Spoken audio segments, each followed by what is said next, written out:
मैं उससे बहुत प्यार करता था, वह भी करती थी, लेकिन जब से उसकी जॉब लगी तब से वह मुझसे बात नहीं करती थी। मैं उससे शादी करना चाहता था, लेकिन वह शादी के लिए तैयार नहीं थी। हम यहाँ नहीं मिल पाए, लेकिन स्वर्ग में ज़रूर मिलते, इसलिए मैंने उसको गोली मार दी। मैं खुद भी जान दे देता, लेकिन मुझे लोगों ने पकड़ लिया, इसलिए डर कर थाने आ गया। यह कबूलनामा उस प्रेमी का है, जिसने अपनी प्रेमिका के सिर में गोली मारकर बेरहमी से हत्या कर दी। दरअसल मामला उत्तर प्रदेश के हरदोई जिले के कोडारा सरेया गाँव का है। यहाँ के उमेश और दीपमाला में दोस्ती थी। उमेश इसे अफेयर समझता था और वह दीपमाला से शादी करना चाहता था, लेकिन दीपमाला इसके लिए राजी नहीं थी। शुक्रवार शाम उमेश दीपमाला के घर पहुंचा और भागकर शादी करने के लिए कहा। इसका दीपमाला ने विरोध किया, जिस पर दोनों में लड़ाई हो गई। गुस्से में आकर उमेश ने दीपमाला की सर में गोली मार दी, जिससे उसकी मौके पर ही दर्दनाक मौत हो गई। उमेश दीपमाला एक ही गाँव के रहने वाले और पड़ोसी थे। बताया जा रहा है कि दोनों का 2 सालों से प्रेम प्रसंग चल रहा था। दीपमाला की उम्र 18 साल थी, वहीं उमेश की उम्र 20 साल।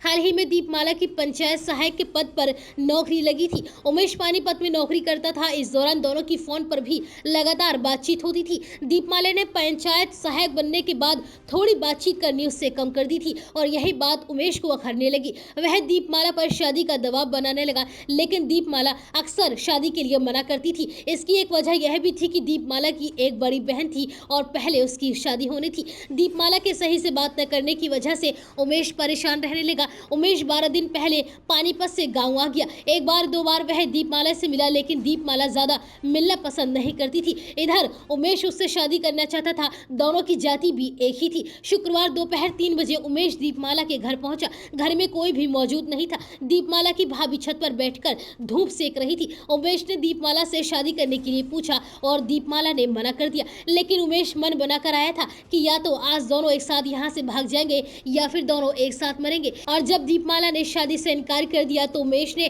कमर में दबा हुआ तमंचा निकाला और दीपमाला के सिर पर सटाकर गोली मार दी। गोली की आवाज चली तो दीपमाला की भाभी चिल्ला पड़ी। गोली और चिल्लाने की आवाज सुनकर पड़ोसी भी आ गए। उमेश 18 फीट ऊंची दीवार पर चढ़कर कूद कर भाग गया।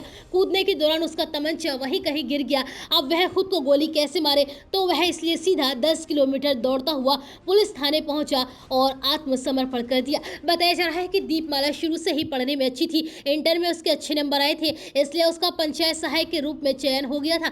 ग्रामीणों के अनुसार दीपमाला का सपना पंचायत सहायक बनना नहीं था, उसे तो डॉक्टर बनना था। इसलिए दीपमाला ने पंचायत सहायक के पद से नवंबर 2022 में इस्तीफा दे दिया। अब आगे दीपमाला नीट की तैयारी करके डॉक्टर बनना चाहती थी। अब अच्छे से वह पढ़ाई भी कर रही थी और अब उसकी मौत से गाँव में मातम पसरा है और पुलिस आरोपी से आगे की पूछताछ में जुटी हुई है।